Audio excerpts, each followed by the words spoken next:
Study IQ IAS, अब तैयारी हुई अफोर्डेबल। नमस्कार दोस्तों स्टॉक मार्केट के सीरीज में आप सभी का फिर से स्वागत है। देखिए, आप में से जो भी लोगों ने जो पहला लेक्चर नहीं देखा है उसे जरूर देख लेना। ये दूसरा लेक्चर है स्टॉक मार्केट के सीरीज का, क्योंकि पहला वाला लेक्चर में हमने बात किया था हाउ टू स्टार्ट इन्वेस्टिंग। जो बेसिक चीजें होती है ना कि इन्वेस्टिंग की जब हम बात करते हैं तो कहां पर चीजें इन्वेस्टमेंट की जा सकती है, इन्वेस्टमेंट होता क्यों है, आपको क्यों करना चाहिए, वो सब चीजों के बारे में हमने जाना था। यहां पर अब जो एक बहुत इंपॉर्टेंट पहलू को हम समझेंगे स्टॉक मार्केट सीरीज के अंदर, वो है what is stock investing. Stock investing जब हम कहते हैं तो इसका मतलब क्या होता है। देखो, एक चीज मैं क्लैरिफाई कर देता हूं, यहां पर पूरे वीडियोस में कहीं पर भी आपको यह नहीं बताऊंगा कि आपको यह वाला स्टॉक खरीदना चाहिए या फिर दूसरा कोई कंपनी का शेयर खरीदना चाहिए। यह सब चीज के बारे में हम डिस्कस नहीं कर रहे हैं। इस पूरे वीडियो लेक्चर्स के माध्यम से मेरा एक ही मकसद है, वो यही है कि आपका जो पर्सनल फाइनेंस का गोल होता है ना, वो अचीव करा सकूं।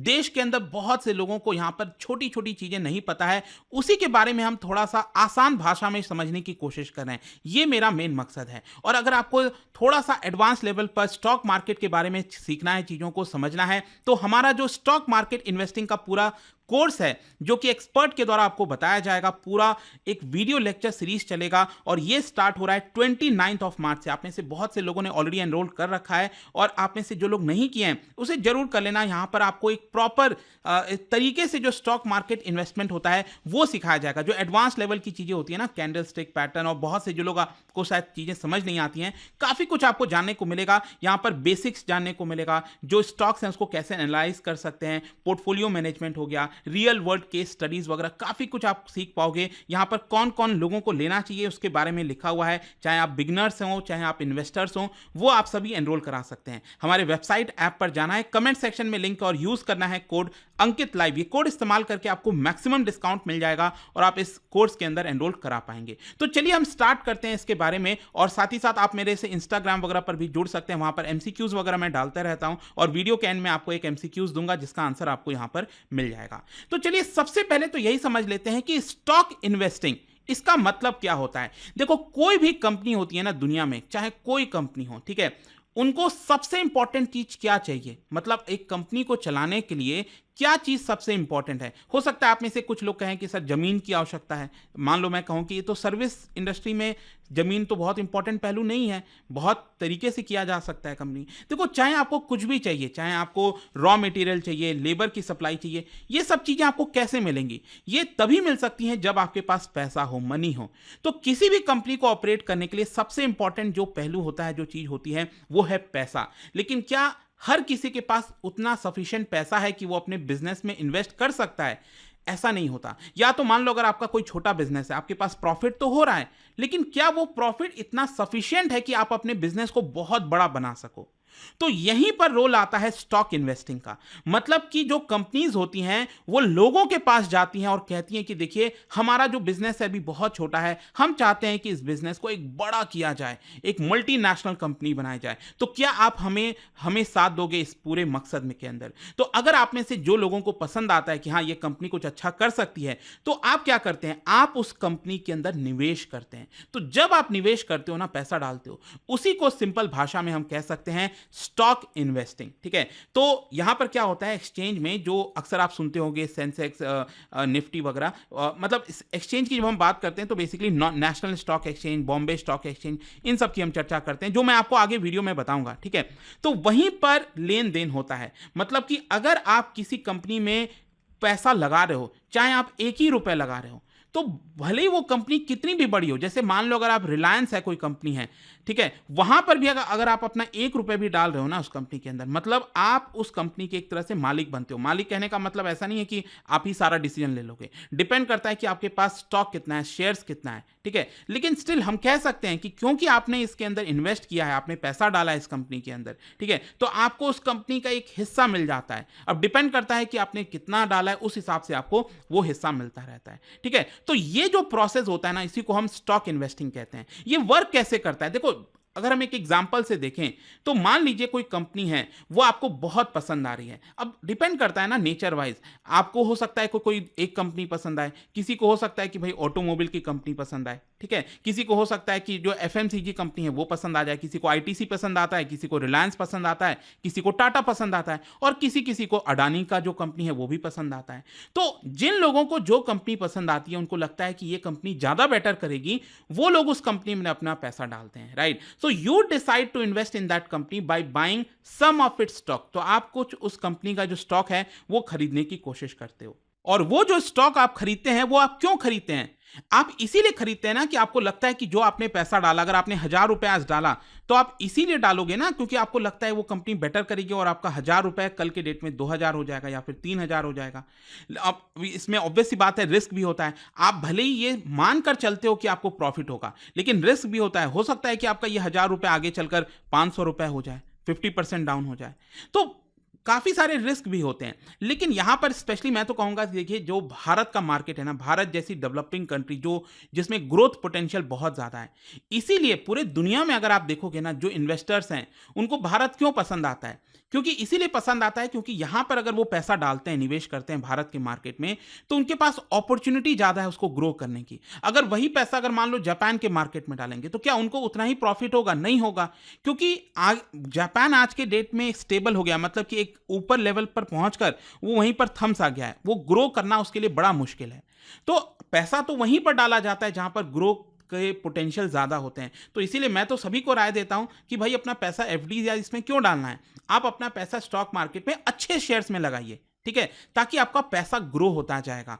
मतलब लंबे समय में अगर आप देखो मैं यूजुअली जो इंट्राडे और इस तरह की जो चीजें होती हैं, इंट्राडे मतलब डे टू डे, आज खरीदा 5 मिनट बाद बेच दिया, उस सब की बात नहीं कर रहा हूं मैं बेसिकली इन्वेस्टमेंट की बात कर रहा हूं।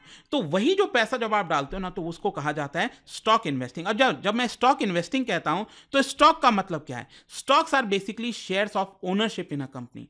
जब आप स्टॉक बाय करते हो, तो you are buying a piece of that company. If the company does well, आपका जो स्टॉक का प्राइस है वो भी बढ़ेगा। हाँ, हो सकता है कंपनी अच्छा नहीं करेगी तो आपका स्टॉक का प्राइस नीचे चला जाएगा, ठीक है।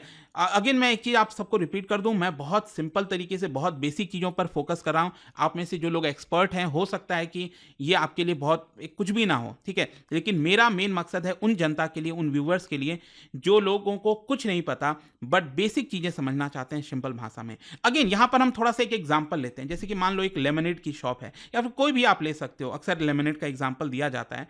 तो यहां पर अब लेमनेड में आपको पता है कि आपको ये स्टॉल वगैरह लगाना है, कुछ आपने पैसा इन्वेस्ट किया, ठीक है, आपने और अपने कई सारे फ्रेंड्स ने मिलकर एक लेमनेड का शॉप स्टार्ट किया। अब उसके सप्लाई के लिए ऑब्वियस सी बात है, यहां पर आपको चीनी चाहिए, आपको लेमन चाहिए, ग्लास चाहिए, बहुत सारी चीजें चाहिए होती हैं, राइट। अब डिपेंड करता है ना, आप जितना ज्यादा, आप और आपके दोस्त जितना ज्यादा पैसा इसके अंदर निवेश करेंगे, आप उतना बड़ा अपना बिजनेस ग्रो कर सकते हैं, राइट। तो यहां पर बेसिकली जो हम स्टॉक की बात कर रहे हैं ना, स्टॉक समझने की, तो मान लो अगर आप में से 10 फ्रेंड्स हैं, अब 10 फ्रेंड में से हो सकता है एक फ्रेंड ने यहां पर 500 रुपए डाला होगा इस बिजनेस को स्टार्ट करने के लिए, हो सकता है जो सेकंड वाला आपका फ्रेंड होगा उसने 10,000 रुपए डाला होगा। तो जाहिर सी बात है ना, जिसने 10,000 रुपए डाला उसका हिस्सा ज्यादा होगा। मतलब अगर मान लो ये कंपनी जो है अगर 1,00,000 रुपए कमाती है, ठीक है, और सेकंड वाले फ्रेंड के पास इसका 10% हिस्सा था, तो मतलब 1,00,000 रुपए में से 10,000 प्रॉफिट किसके पास जाना चाहिए? सेकंड वाले फ्रेंड के पास जाना चाहिए। तो यही होता है स्टॉक बेसिकली, आपके पास जितना ओनरशिप होगा उतना ज्यादा आप उसको ओन करते हो। तो लेमनेड में, अब शॉप में तो ऐसा कह नहीं सकते कि भाई ये वाला हिस्सा तुम्हारा है, ये ग्लास वाला हिस्सा तुम्हारा है, तुमने इतना निवेश किया है। तो बेसिकली ये एक प्रकार का आप कह सकते हैं पीस ऑफ कंपनी होता है, कंपनी का एक छोटा सा हिस्सा होता है जो आप ओन करते हो। वैसे ही आप एक एग्जांपल देख सकते हैं केक का। अब केक में भी ऐसा ही है कि जितना ज्यादा आपका हिस्सा होगा उतना बड़ा केक आपका होगा इसमें से, ठीक है। हो सकता है 50% किसी का हिस्सा हो कंपनी का, तो आधा केक उस पर्सन का हो जाएगा पूरा, ठीक है। अगर आपके पास 10% हिस्सा है तो इस केक का 10% हिस्सा आपका हो जाएगा। तो वही होता है स्टॉक। अच्छा हाँ, जब हम स्टॉक कहते हैं और जो शेयर्स कहते हैं, इसमें डिफरेंस क्या होता है? देखो, जब मैं शेयर्स की बात कर रहा हूं ना, तो मैं एक पर्टिकुलर यूनिट की बात कर रहा हूं, उस कंपनी के ओनरशिप का एक सिंगल यूनिट की मैं बात कर रहा हूं। कि जैसे कि मान लो अगर मैं आपसे कहता हूं कि रिलायंस के 10 शेयर खरीद लो, तो मैं एक नंबर की बात कर रहा हूं ना, कि 10 यूनिट को खरीद लो, 10 रिलायंस के का जितना भी शेयर्स है उसका 10 शेयर अपने पास खरीद लो। लेकिन जब हम स्टॉक कहते हैं तो बेसिकली उसको कलेक्टिव में काउंट करते हैं। मैं कहता हूं ना कि मेरे पास रिलायंस का स्टॉक है, मेरे पास जो है टाटा का स्टॉक है, तो मैं क्या इंडिकेट कर रहा हूं, मेरे पास उनके शेयर्स हैं, लेकिन कितने शेयर्स हैं, शेयर्स मतलब इसको नंबर्स में हम काउंट कर सकते हैं, 1 2 3। मान लो रिलायंस ने टोटल 100 शेयर्स इस समय हैं, रिलायंस के बाजार में टोटल 100 शेयर्स हैं, ठीक है, और 100 में से आपने 5 शेयर्स खुद खरीद रखे हैं, मतलब आपके पास कितना स्टॉक है, 5% रिलायंस का स्टॉक आपके पास है। आ रहा है समझ में? तो ये स्टॉक और जो है शेयर्स में डिफरेंस होता है, बहुत मामूली डिफरेंस है, कोई बहुत वो नहीं, लेकिन हाँ ये समझना जरूरी है आपके लिए। खैर, अब हम आते हैं, जब हमने स्टॉक समझ लिया है तो स्टॉक मार्केट क्या होता है। स्टॉक मार्केट देखिए बहुत सिंपल सी चीज है, जैसे आप कहीं पर जाते हो, कोई सामान लेने जाते हो, ठीक है, आपको मोबाइल खरीदना है तो आप इलेक्ट्रॉनिक्स के मार्केट जाओगे, आपको कोई सब्जी खरीदना है तो वेजिटेबल के मार्केट जाओगे। उसी प्रकार से अगर आपको किसी कंपनी का शेयर खरीदना है तो आप स्टॉक मार्केट जाओगे, ठीक है, आपको किसी कंपनी का शेयर खरीदना है तो आप स्टॉक मार्केट जाओगे।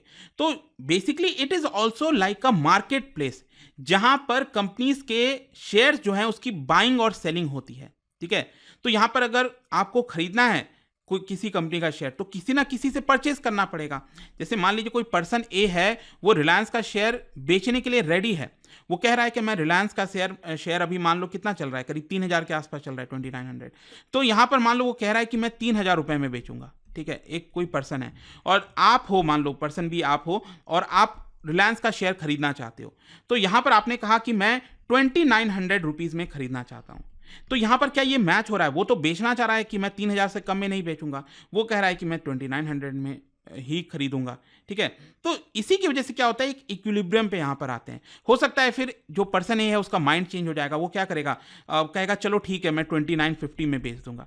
तो फिर जो पर्सन भी है कहेगा नहीं चलो 2900 नहीं, चलो मैं 2925 में खरीदने, अभी भी यहां पर गैप है।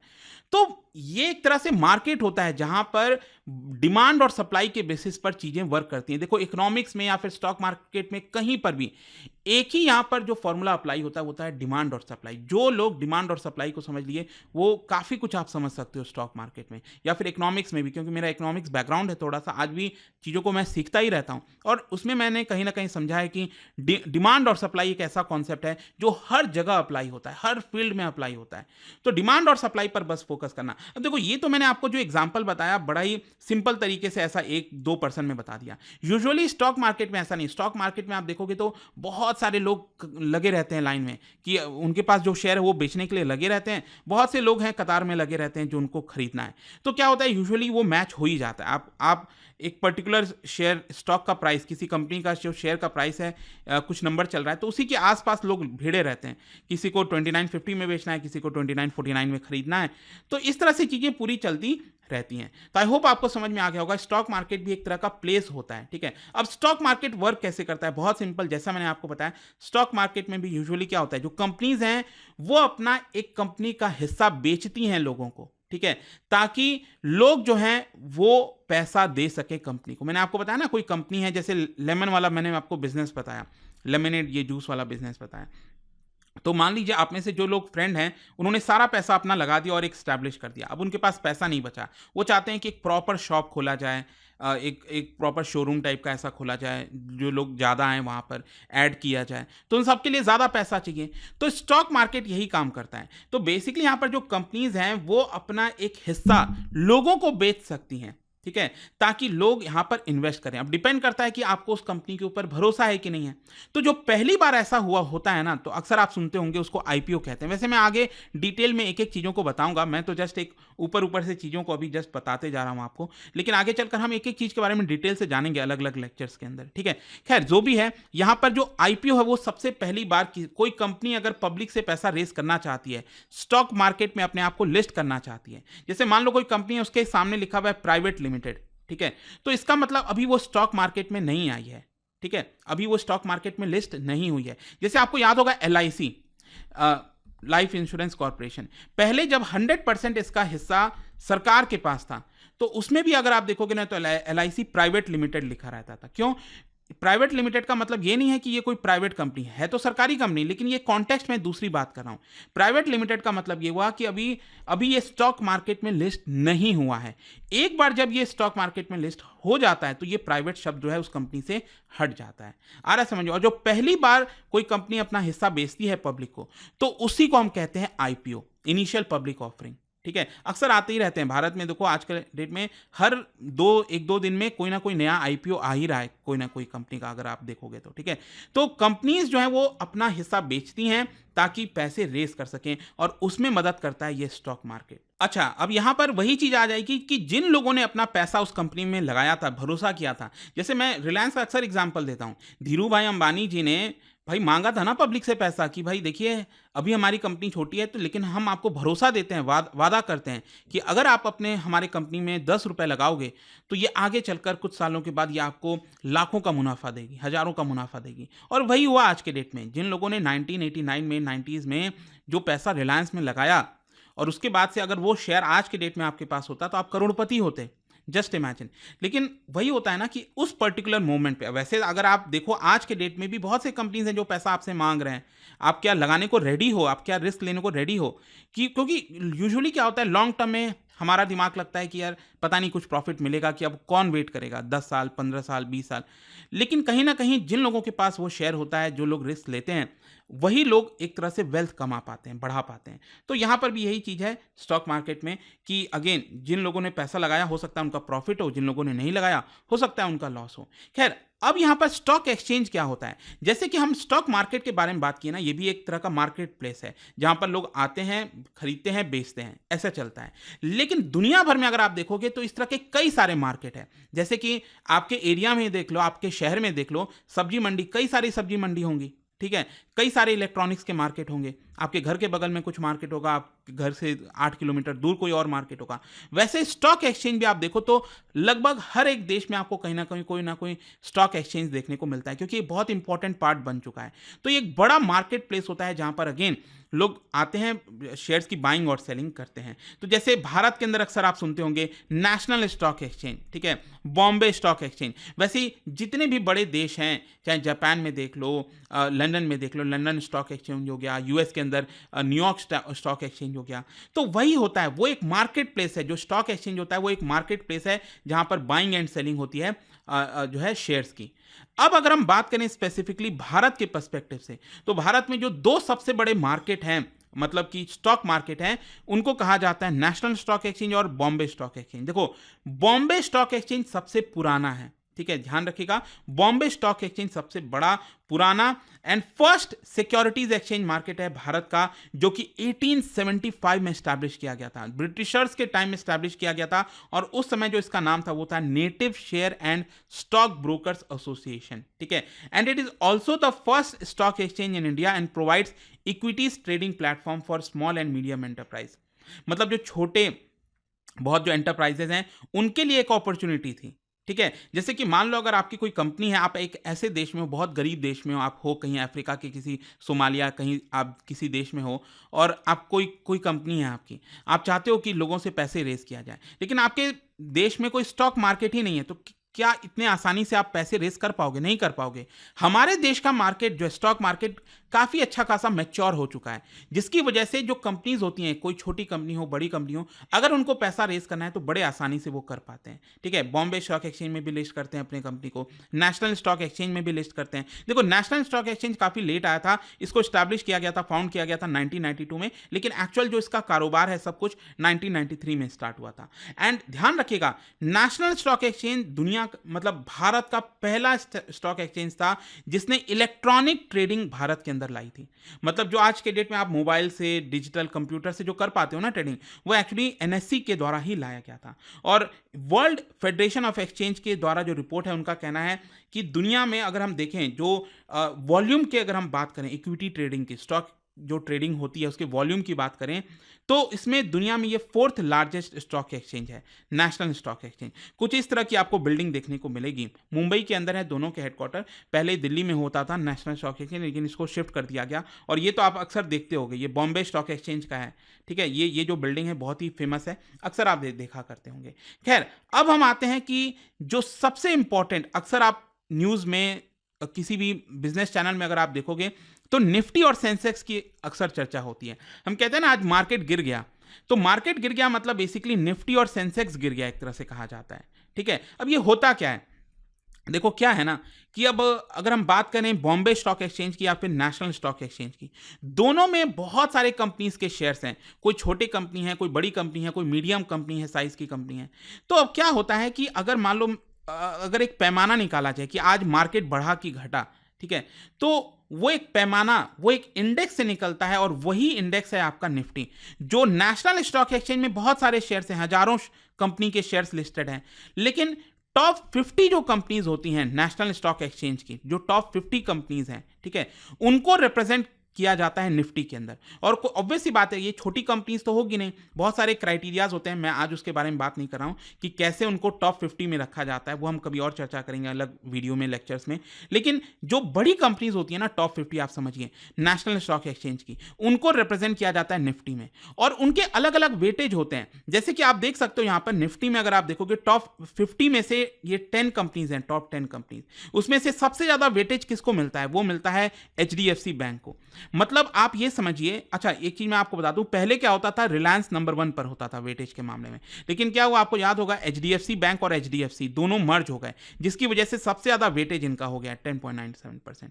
तो यहां पर ऑब्वियस सी बात है, अगर एचडीएफसी में, रिलायंस में, आईसीआईसीआई में, ये ऐसे अगर जो कंपनीज के स्टॉक्स हैं, अगर इनमें अगर गिरावट होगी तो इसका पूरा असर आपको निफ्टी में देखने को मिलेगा, निफ्टी के इंडेक्स में। क्यों? क्योंकि इनका वेटेज बहुत ज्यादा है। फिर बाकी के इन्फोसिस, टीसीएस, इनका भी अच्छा खासा वेटेज है, लेकिन कंपैरेटिवली इनसे कम है, राइट? तो यहां पर वेटेज के टर्म्स में होता है। तो निफ्टी में नेशनल स्टॉक एक्सचेंज की टॉप 50 कंपनीज होती हैं।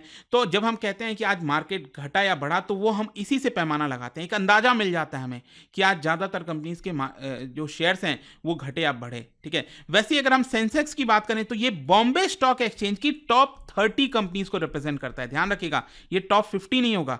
बॉम्बे स्टॉक एक्सचेंज में जितने भी कंपनीज के शेयर्स लिस्टेड हैं, उसके टॉप 30 कंपनीज को रिप्रेजेंटेशन सेंसेक्स के अंदर मिलती है। और ये यहां पर अगेन आप देख सकते हो, यहां पर जो सेंसेक्स के अंदर जो वेटेज है, जैसे अगेन यहां पर भी एचडीएफसी, ज्यादातर ऑलमोस्ट आपको लगभग सेम मिलेंगे। वेटेज थोड़ा सा डिफरेंस हो जाता है, क्योंकि यहां पर टॉप 30 कंपनीज की हम बात करें तो वेटेज आपको ज्यादा दिख रहा होगा, ठीक है। लेकिन ऑलमोस्ट अगर आप देखोगे यहां पर निफ्टी और सेंसेक्स करीब सेम देखने को मिलता है। और इसीलिए आप देख लेना कभी भी कि जितना परसेंटेज निफ्टी बढ़ा है आज के डेट में, लगभग, मैं ये नहीं कर रहा हूं एग्जैक्ट, लगभग उतना ही आपको सेंसेक्स भी बढ़ा हुआ देखने को मिलेगा।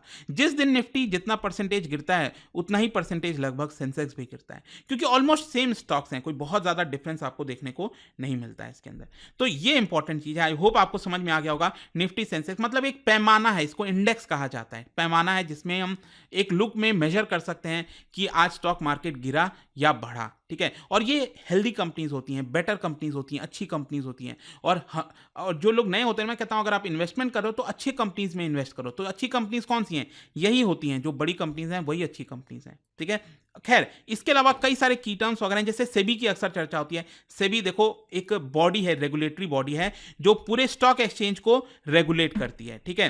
तो सेबी का मतलब होता है securities and exchange board of India. इसको 1988 में स्टैब्लिश तो किया गया था, लेकिन किसी कानून को लाकर नहीं किया गया था। फाइनली 1992 में सरकार ने कानून पास किया ताकि सेबी को काफी सारा पावर दिया जा सके।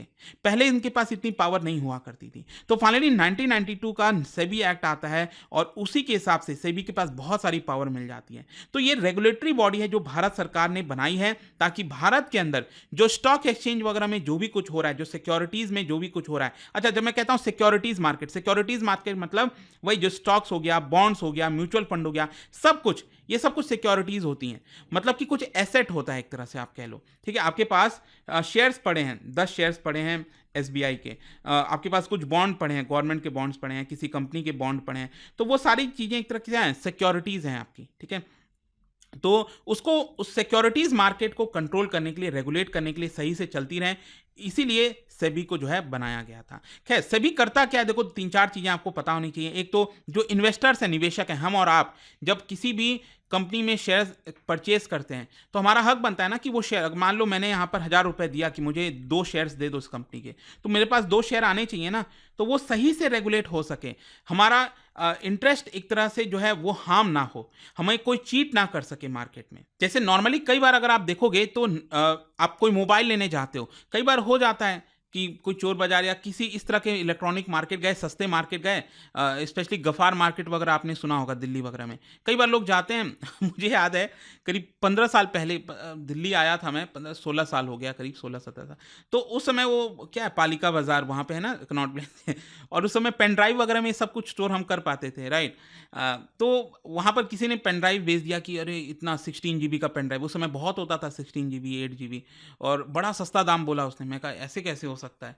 तो वो सैनडिस्क का कुछ पेन ड्राइव वगैरह उसने दिया, मैंने भी खरीद लिया। घर ले जाकर देखा तो वो चला ही नहीं। एंड आई एम श्योर कि आप में से बहुत से लोगों ने एक्सपीरियंस किया होगा। तो वो एक एक्सपीरियंस था, पहला और आखिरी, और समझ में आ गई चीज़ें धीरे-धीरे कि चलता क्या है। तो वहाँ पर तो क्या आपको चीट कर दिया गया ना। तो लेकिन यहाँ पर तो सब कुछ ऑनलाइन चल रहा है, सब कुछ ऑनलाइन आप खरीद रहे हो, बेच रहे हो। तो ये सब कुछ आपके साथ चीटिंग ना हो सके, अगर आपको कोई कंप्लेन है तो आप रजिस्टर कर सको।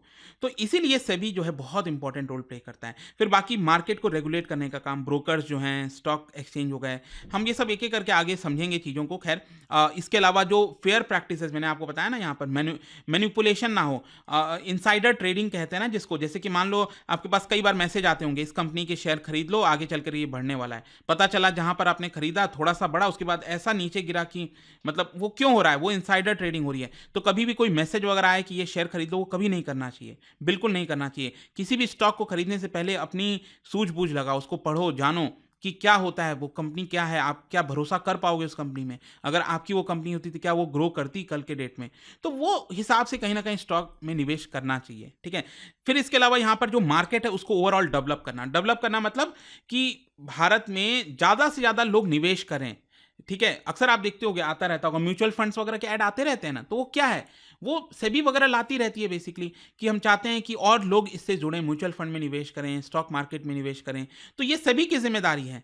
पहले हमारा मार्केट काफ़ी छोटा हुआ करता था, धीरे धीरे लोगों का इंटरेस्ट जगाया गया ना कि आपको भी इन्वेस्ट करना चाहिए। फिर इसके अलावा एक दो और टर्म है, जैसे डीमैट। डीमैट क्या है, बहुत सिंपल चीज़ है। डीमैट अकाउंट होता है जो आपको खुलवाना पड़ रहा है। अगर आप कोई भी शेयर्स खरीदना चाहते हो तो आप मान लो शेयर्स खरीदोगे तो क्या आपके हाथ में कोई शेयर आ जाएगा? देखो पहले होता था, सर्टिफिकेट्स वगैरह होते थे, आप अपने ब्रोकर को कॉल करते थे, मैं 20 साल पहले की बात कर रहा हूँ, 20-25 साल पहले। तो वहाँ पर आपने कुछ निवेश किया किसी कंपनी में, कुछ दिन के बाद, कुछ हफ्तों के बाद आपके पास वो सर्टिफिकेट आ गया कि आपके पास रिलायंस का इतना शेयर्स है, 100 शेयर्स है, 200 शेयर्स है। तो आज के डेट में वैसे नहीं होता है ना, आजकल तो सब कुछ डिजिटल हो गया है। तो जो शेयर आपने खरीदा है तो कोई फिजिकल तो है नहीं वो कि आपको घर पे पहुंचा दिया जाएगा। तो यहां पर एक तरह से ये डिजिटल वॉलेट की तरह होता है, जहां पर आप अपने शेयर्स को रख सकते हैं। आ रहा है समझ में? तो एक तरह से जैसे आज के डेट में आप देखोगे, जैसे पेटीएम का वॉलेट तो बंद हो गया है अब, लेकिन पेटीएम वॉलेट क्या था, वहां पर आपका एक करेंसी टाइप का रहता था ना, कुछ पैसे होते थे, पड़े होते थे, आप पे कर पाते थे। वैसे ही यहाँ पर डीमैट अकाउंट क्या होता है, वो आपके जो शेयर्स होते हैं, इन्वेस्टमेंट होता है, वो सारा जो आपका एसेट है वो इस डीमैट अकाउंट में पड़ा रहता है। कल के जब डेट में आप नेक्स्ट टाइम बेचोगे अपना कोई शेयर्स, तो उसी डीमैट अकाउंट से वो शेयर्स जो है चला जाएगा।